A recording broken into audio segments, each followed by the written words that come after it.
सबसे पहले हम यहाँ पे देखेंगे वर्ण विचार। क्या होता है वर्ण विचार? वर्ण विचार, सबसे पहले हम वर्ण विचार ही तो पढ़े थे, तो सबसे पहले हम यहाँ पे देखेंगे वर्ण विचार। क्या होता है वर्ण विचार? तो भाषा के अंतर्गत सबसे पहले हम वर्ण विचार आपको समझाने की कोशिश करते हैं ऐसे ही। देखिए वर्ण क्या होता है और विचार क्या होता है। हमारे मन में जो भी विचार आते हैं तब हम क्या करते हैं, बोलते हैं, कुछ ध्वनि करते हैं। अब वो जो ध्वनियां निकलती हैं उन्हीं को हम वर्ण कहते हैं। और वही यानी हमारे हमारे बोलते वक्त हमारे मुख से निकली हुई ध्वनियों का सार्थक अर्थ होता है, तो वही एक वाक्य बन जाता है, वही एक शब्द बन जाता है। अगर हमारे मुख से निकली हुई ध्वनियां निरर्थक होती हैं तो उनका कोई अर्थ नहीं होता है। तो हमारे मुख से निकली हुई सार्थक ध्वनियों को ही हम वर्ण कहते हैं। तो हम यहाँ पे देखते हैं, थोड़ा सा आपको परिभाषा लिखवा देते हैं। भाषा के अंतर्गत, भाषा के अंतर्गत, आपने भाषा में पढ़ा था, पहले ही पढ़ा था कि हम जब भी भाषा को पढ़ेंगे और उसमें अगर ध्वनि आती है तो हम सार्थक ध्वनियों को ही लेंगे, निरर्थक ध्वनियों को नहीं लेंगे, क्योंकि निरर्थक ध्वनियों का कोई भी अर्थ नहीं होता है। तो भाषा के अंतर्गत हम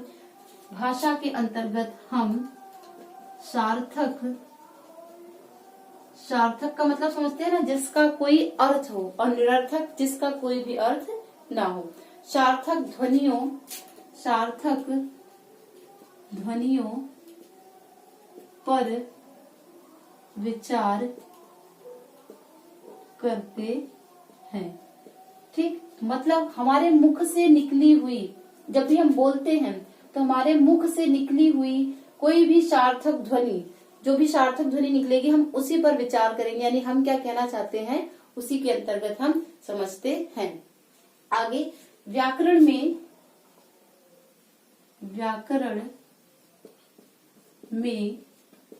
ध्वनि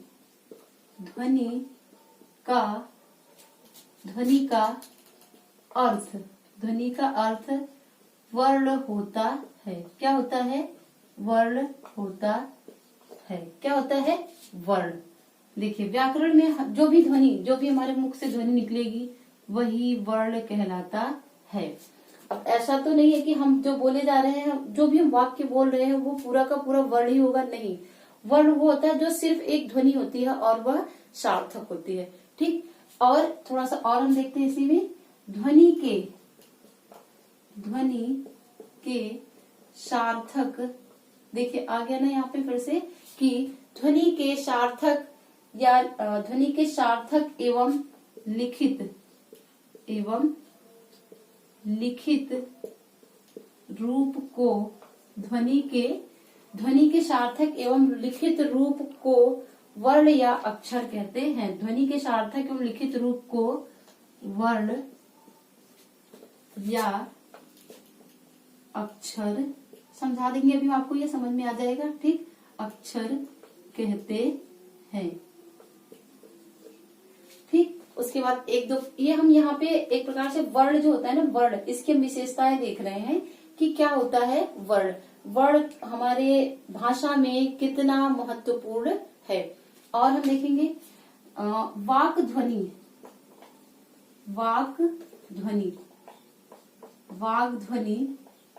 यानी हमारे मुख से निकली हुई ध्वनि ही वाक ध्वनि की लघुत्तम इकाई।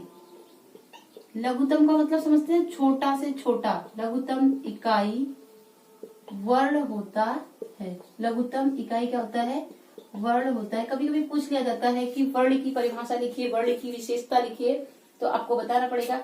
कभी कभी ऑप्शन में ऐसे दे देता है, जैसे वाक ध्वनि की लघुत्तम इकाई वर्ण होता है, कुछ ऐसे गलत करके दे दिया, तो आपको वहां भी टिक करना होता है कि निम्नलिखित प्रश्नों में जो भी विकल्प दिए गए हैं उनमें कौन सा सही है। आपको सही वाला चूज करना होता है, सही टिक करना होता है। ठीक, उसके बाद हम देखेंगे कि एक दो और, ये एक प्रकार से की परिभाषाएं हैं सब। ठीक है, ध्यान रखिएगा। वर्ण विचार की परिभाषा और एक विशेषताएं हैं जिसको हमें ध्यान रखने की जरूरत है। वर्ण हमारी उच्चरित भाषा, वर्ण हमारी उच्चरित भाषा, वर्ण को हम उच्चरित ही तो करते हैं, उच्चरित ही तो करते हैं ना। वर्ण हमारी उच्चरित भाषा, जो वर्ण होता है उन्हीं को मिला के भाषा बनी हुई है, ये ध्यान रखिएगा। वर्ण हमारी उच्चरित भाषा, वाणी भाषा, वाणी की सबसे छोटी, सबसे छोटी इकाई होती है। देखिए हम एक ही चीज को अलग अलग तरीके से इसलिए लिखा रहे हैं ताकि आप इसको समझ सके। कभी कभी उलट फेर करके यानी घुमा के आपसे प्रश्न पूछ लिया जाता है। और हम एक इसका और देख लेते हैं कि वह छोटी से छोटी ध्वनि, एक और देख लेते हैं वर्ण के बारे में। वह छोटी से छोटी ध्वनि, वह छोटी से छोटी ध्वनि, यानी जब भी हम बोले हमारे मुख से जो भी ध्वनि निकले, वह छोटी से छोटी ध्वनि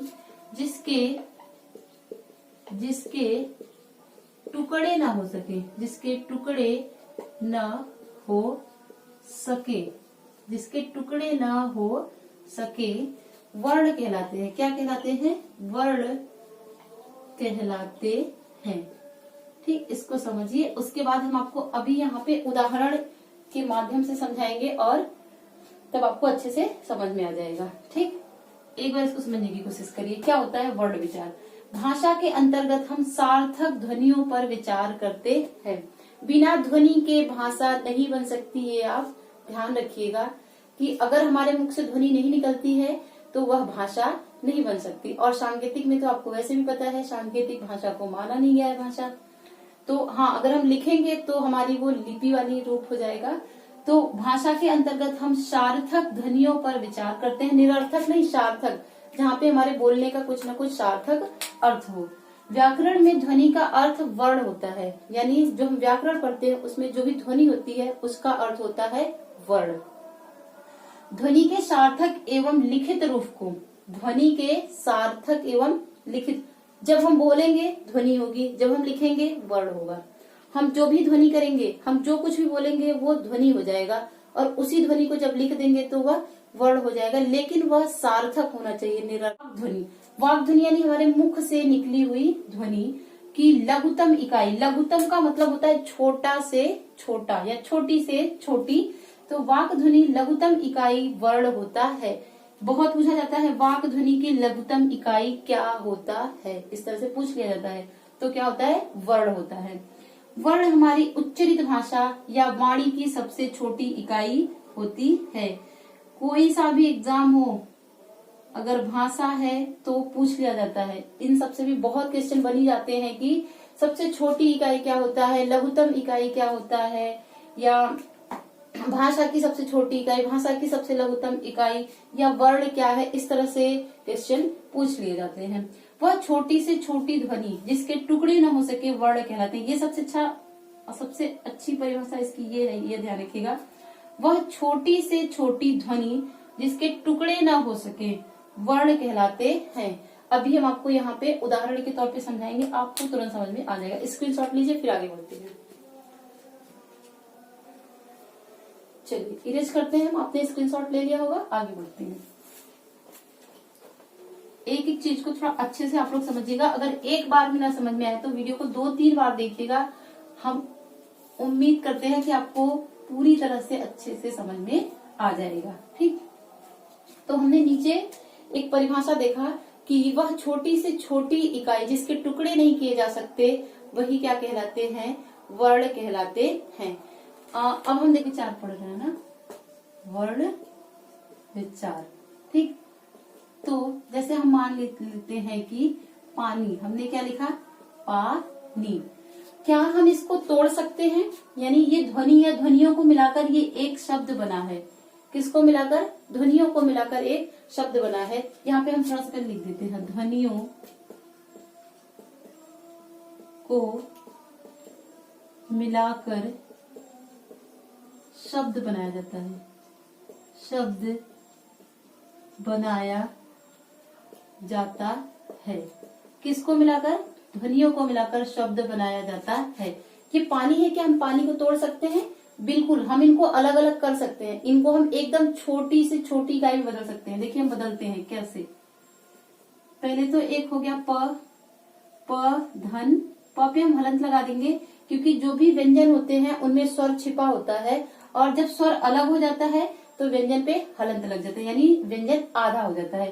तो प पे किसकी मात्रा है? आ की। हम यहाँ लिख देंगे आ। फिर क्या आता है? न। फिर क्या आता है? न पे किसकी मात्रा है? बड़ी ई की। हो गया, टूट गया ना। पानी जो है वो कितने अक्षरों में टूटा? 4 अक्षरों में। प, आ, न, ई, इतने अक्षरों में जो टूटा, यानी जो पानी है ये कुल मिला के चार ध्वनियों से इसका निर्माण हुआ है। पानी शब्द का निर्माण किससे हुआ है? 4 ध्वनियों को मिला के पानी शब्द का निर्माण हुआ है। जैसे प, धन आ, धन न, धन ई, इनसे मिलाकर पानी बना है। अब हम आगे एक पूरा वाक्य तोड़ के देखते हैं। जैसे लड़का पुस्तक पढ़ता है। अब ये इतना बड़ा हो गया, हमें इसको तोड़ना है। आपको पता है इसे ही वर्ण विन्यास भी कहते हैं। कभी कभी पूछ लिया जाता है कि वर्णों का विन्यास कीजिए, फिर वर्णों को तोड़िए। ये जो वर्ण है, ये जो शब्द है, वाक्य है, इसको वर्णों में तोड़िए। अब हम इसका करते हैं, इनको हम छोटे से छोटे रूप में बदलने की कोशिश करेंगे कि हम इसको कितना छोटा कर सकते हैं। तो लड़का को तोड़ेंगे, लड़का का हो जाएगा ल, धन अ है, उसके बाद ड़ धन अ है, उसके बाद क धन आ है। हो गया, ये टूट गया लड़का। क्या बन गया? लड़का। टूट गया ना। ल धन अ, ड धन अ, क धन आ, ये हो गया। यानी हम लड़का को छोटे से छोटे यानी ध्वनियों में तोड़ दिए। अब हम पुस्तक को तोड़ेंगे। प धन उ, उ की मात्रा है इसपे, छोटा उ की, तो प धन उ हो जाएगा। फिर स, क्या हो जाएगा यहाँ पे? स हमारा पहले से ही आधा है, तो हम क्या करेंगे? स धन त लगा देंगे। यहाँ पे क्या लगा देंगे? त में अ है, अ लगा देंगे। क्या लगा देंगे? अ। ठीक, उसके बाद हमारा आएगा क। क्या आएगा? क। उसके बाद हम देखेंगे पढ़ता को कैसे तोड़ेंगे? प धन अ, फिर ढ धन अ, फिर त धन आ, उसके बाद हम यहाँ पे देखेंगे है को हम कैसे तोड़ेंगे? ह है, ह पे हलंत हो गया, इस पे किसकी मात्रा है? ए की। ठीक, टूट गया। क्या आप इससे भी छोटा कर सकते हैं? इसे आप इससे भी छोटा कर सकते हैं। प को हम प ही पढ़ेंगे बच्चा, प को हम पा फा नहीं पढ़ सकते। ठीक, ये अब इससे छोटा नहीं हो सकता। यानी ये जो सबसे पहले ये वर्ण था, वर्णों को मिलाकर एक शब्द बना, शब्दों को मिलाकर एक पूरा वाक्य बना। हमने इन वाक्य को छोटे से छोटे में तोड़ दिया। अब ये इससे छोटा नहीं हो सकता।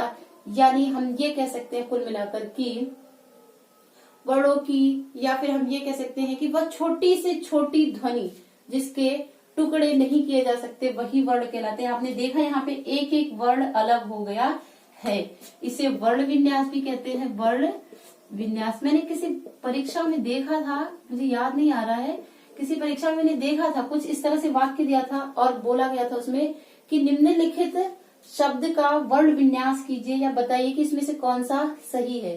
ठीक, उसमें इस तरह से दिया गया था। आप इसको पढ़ लीजिएगा, अच्छे से आपको समझ में आ जाएगा। एक बार मैं फिर से बता देती हूँ। लड़का, ल धन अ, ड़ धन अ, क धन आ की मात्रा है, यहाँ पे हो गया। फिर पुस्तक को हमने कैसे तोड़ा? प पे उ की मात्रा है, फिर स आधा है तो हमने आधा ही लगा दिया। यहाँ पे अ नहीं है, यहाँ पे कोई भी स्वर नहीं है, तो हमने यहाँ पे त लगा दिया। फिर त के बाद अ आ रहा है, अ यहाँ आ गया, फिर क यहाँ, फिर अ यहाँ। उसके बाद पढ़ता, प धन अ, फिर ढ धन अ, फिर त धन आ, फिर यहाँ पे ह धन ए, यानी ए। हलंत जरूर लगाइएगा, जहां भी हलंत नहीं लगाएंगे उससे भी आपका गलत हो जाएगा। ठीक, तो आज आपका वर्ण विन्यास और वर्ण विचार दोनों कंप्लीट हो गया। इसी में दोनों हो गया। वैसे तो मैं आपको वर्ण विन्यास अलग से पढ़ाती, लेकिन अब हम आपको नहीं पढ़ाएंगे, क्योंकि आपने यहाँ पे देख लिया कि हम ध्वनि को यानी शब्द किसी भी वाक्य को पहले शब्दों में तोड़ते हैं, शब्दों के बाद हम उन्हें ध्वनियों में तोड़ते हैं, और जो ध्वनि में टूट जाए उसके बाद हम उसको नहीं तोड़ सकते। अगर टूटेगा तो उसका कोई भी सार्थक अर्थ नहीं होगा। ठीक, आशा करते हैं आपको अच्छे से समझ में आया होगा।